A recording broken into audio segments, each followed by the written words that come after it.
Sol board का इस्तेमाल हम इसलिए करते हैं जहाँ कहीं भी हमें मिट्टी पर स्काफोल्डिंग बनानी हो तो वहाँ हम सॉल बोर्ड का यूज़ करते हैं। अगर हमें कंक्रीट पर स्काफोल्डिंग बनानी है तो हम फिर बेस प्लेट का यूज़ करेंगे। सॉल बोर्ड का यूज़ हम इसलिए करते हैं कि जो हमारी स्काफोल्डिंग का जो लोड होता है वो डिस्ट्रीब्यूट हो जाता है।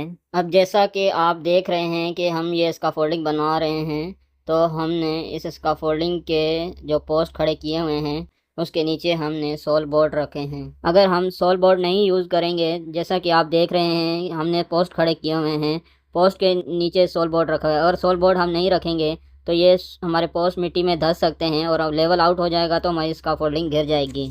सॉल बोर्ड का जो साइज़ है वो 225 इसकी विड्थ है और 38 इसकी थिकनेस है। जो हम सॉल बोर्ड यूज़ करते हैं वो हम किसी जगह पे हम छोटा यूज़ करते हैं, किसी जगह पे हम बड़ा सॉल बोर्ड यूज़ करते हैं। ये 450 से लेके 4 मीटर तक हमारा सॉल बोर्ड होता है।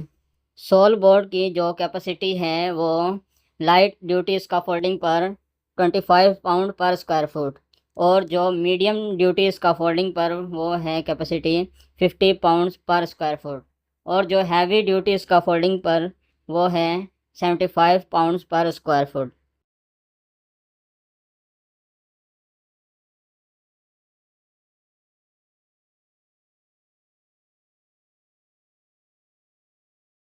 जो हमारी बेस प्लेट होती है वो हमारी स्काफोल्डिंग का जो लोड है वो ग्राउंड पर डिस्ट्रीब्यूट कर देती है और हमारी स्काफोल्डिंग को स्टेबिलिटी प्रोवाइड करती है। हम जब भी कंक्रीट पर स्काफोल्डिंग बनाते हैं तो हम बेस प्लेट का यूज़ करते हैं।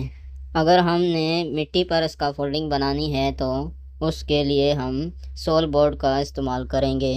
जब हम स्काफोल्डिंग बनाना शुरू करेंगे तो सबसे पहले हम अपना बेस लेवल करते हैं। बेस लेवल करने के बाद हम सॉल बोर्ड रखते हैं। सॉल बोर्ड रखने के बाद हम बेस प्लेट रख कर फिर अपनी स्काफोल्डिंग शुरू कर देते हैं। The base plate minimum steel scaffolding base plate size requirement as per TG20 and standard 150 by 150. The size minimum requirement 150 by 150 mm. The base plate thickness minimum requirement 5 mm.